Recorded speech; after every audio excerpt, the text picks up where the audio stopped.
ان لوگوں کی بہت سی سرگوشیاں اچھی نہیں.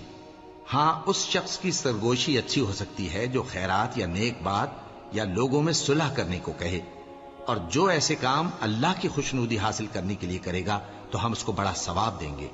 اور جو شخص سیدھا رستہ معلوم ہونے کے بعد پیغمبر کی مخالفت کرے اور مومنوں کے رستے کے سوا کسی اور رستے پر چلے تو جدھر وہ چلتا ہے ہم اسے ادھر ہی چلا دیں گے، اور قیامت کے دن اسے جہنم میں داخل کریں گے، اور وہ بری جگہ ہے.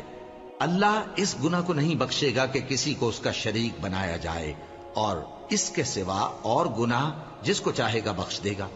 اور جس نے اللہ کے ساتھ شریک بنایا تو بے شک وہ رستے سے دور جا پڑا. یہ لوگ اللہ کے سوا جو پرستش کرتے ہیں تو کچھ دیویوں کی، اور پکارتے بھی ہیں تو شیطان سرکش ہی کو، جس پر اللہ نے لعنت کی ہے. اور وہ اللہ سے کہنے لگا میں تیرے بندوں سے غیر اللہ کی